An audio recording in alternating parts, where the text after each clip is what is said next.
மாண்புமிகு கழக தலைவர் அவர்களின் ஆணைக்கிணங்க இன்றைக்கு தமிழ்நாடு முழுவதுமாக மாணவர் அணியின் சார்பாக கடந்த 2 நாட்களுக்கு முன்பதாக போதைப்பொருள் இல்லாத தமிழ்நாடை உருவாக்க வேண்டும் என்ற விழிப்புணர்வை நடத்திய இன்றைய ஆட்சியில் இருக்கக்கூடியவர்கள், அமைச்சர் பொறுப்பில் இருக்கக்கூடியவர்கள் 2 ஆண்டுகளுக்கு முன்பதாக இந்த IPL டோர்னமெண்ட்டின் போது பொதுவெளியில் எந்த அளவுக்கு போதைப் பொருளுக்கு அடிமையாக இருக்கிறார் என்பதை அவரோட சோஷியல் மீடியாலே அவர் வெளியிட்டிருந்தார்கள். அதை கண்டித்து இன்றைக்கு திமுக கழகம் சார்பாக தமிழ்நாடு முழுவதுமே மாணவர்களின் சார்பாக ஆர்ப்பாட்டம் மேற்கொள்ள இருந்தது.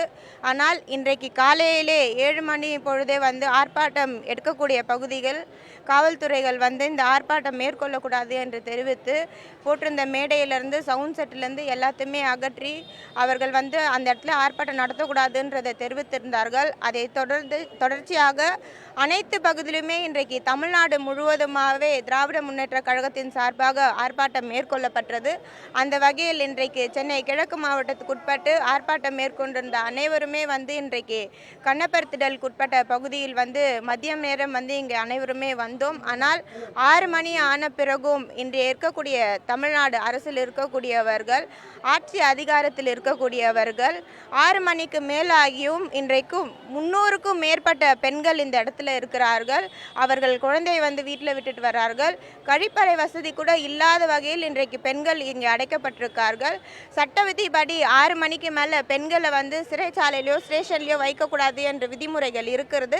இருந்துமே இந்த மணி 6:45 ஆயிட்டு பிறகு கூட இன்னமும் பெண்களை வெளியிடாமல் அவர்களுக்கு என்ன நடவடிக்கை எடுக்கிறோம், என்ன பண்ண போகிறோம், எந்த ஒரு கருத்தையும் முன்வைக்காமல் இன்றைக்கு பெண்கள் வெளியில் போய் ஒரு கழிப்பிடம் வசதி கூட காலையிலேருந்து செய்து தராமல் அனைத்து பெண்களுமே இங்கே கஷ்டப்படக்கூடிய நிலையில் இருக்கிறார்கள். இன்றைக்கு பார்த்தீங்கன்னா திராவிட முன்னேற்ற கழகம் எதுக்காக போராடுகிறோம், இன்றைக்கு நிறைய பேர் இன்னைக்கு கூட சோஷியல் மீடியாவில் போடுறாங்க, என்ன ஃபேக் நியூஸ் பரவுறீங்க. எல்லா பொது மக்களுமே அந்த நியூஸை பார்த்துருக்காங்க. ஒரு மொபைலில் வச்சு ஒரு குழந்தைக்கு எப்படி டேப்லெட்டை நசுக்க முடியும்? அந்த மொபைலில் எவ்வளோ இன்ஃபெக்ஷன் இருக்கும், அப்படி கொடுக்குற அந்த டேப்லெட் எந்த அளவுக்கு அந்த குழந்தைக்கு பயனுள்ளதாக இருக்கும். சரி, இவ்வளோ பேசுகிற அந்த கில்லி சரத் அமைச்சர் அவர்கள் இது வரைக்கும் ஏன் ஃபேமிலி ஃபோட்டோ வெளியிடலை? அவர் அவர் ஃப்ரெண்ட்ஸ் கூட போயிருக்காரு. குழந்தை எங்கே அந்த ஃபோட்டோவில், வீடியோவில் எங்கே? சரி, IPL டோர்னமெண்ட் போகிற ஒரு அமைச்சர் ஃபோட்டோ எடுக்காமே இருந்திருப்பாரா? அது கூட அவங்க வெளியிடல. இதை பொதுமக்கள் பார்த்துட்டு இருக்காங்க. பொதுமக்களை எல்லா காலகட்டத்திலையும் ஏமாற்ற முடியாது.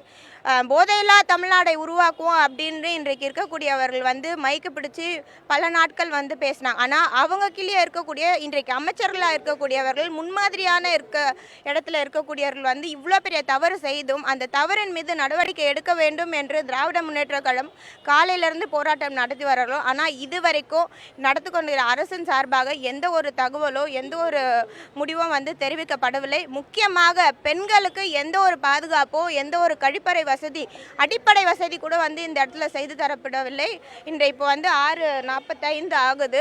இப்போ வரைக்குமே எந்த ஒரு பெண்களுக்கும் ஒரு கழிப்பறை வசதி கூட இல்லை அப்படின்றத இந்த நேரத்தில் நான் பதிவிடை செய்கிறேன். இங்கே இன்றைக்கு நல்லதுக்காக போராட்டம் மேற்கொள்ளக்கூடிய இந்த பெண்களுக்கே இந்த மாதிரி ஒரு நிலை என்றால் பொதுமக்களுக்கு நாளை பின்ன என்ன நிலை ஏற்படும் தமிழ்நாட்டில்? அப்போ ஒவ்வொரு தமிழில் இருக்கக்கூடிய தமிழக மக்களுமே ஒவ்வொன்றுத்துக்கும் போராடக்கூடிய சூழலை இந்த தமிழ்நாடு அரசு இன்றைக்கு இருக்கக்கூடிய அரசு உருவாக்கி கொண்டிருக்கிறது. இந்த நிலை ஏற்பட்டால் அடுத்த தலைமுறையில் என்ன ஆகுன்ற கேள்வி நாங்கள் இந்த இடத்துல முன்வைக்கிறோம். உங்களுடைய இந்த பிரச்சனைகள்லாம் காவல்துறை கிட்ட சொன்னீங்களா மேடம்? அவங்க என்ன சொல்றாங்க? கண்டிப்பாக காவல்துறைக்கு கண்டிப்பாக தெரிஞ்சிருக்குமே. காலையிலேருந்து நாங்கள் காவல்துறையிடம் தெரிவித்து தானே இருக்கிறோம். அவங்களும் ஒன்றும் ரெஸ்பாண்ட் பண்ணலை இது வரைக்குமே. அங்கே இருக்க தானே செய்கிறாங்க, பெண் காவலர்கள் இருக்காங்க. அவங்களுக்கு தெரியும்ல என்ன மாதிரியான கழிப்பறை வசதி அங்கே உள்ளே இருக்குது அப்படிங்கிறது பெண் காவலர்களுக்கு தெரியாமல் இருந்திருக்க வாய்ப்பு இல்லை.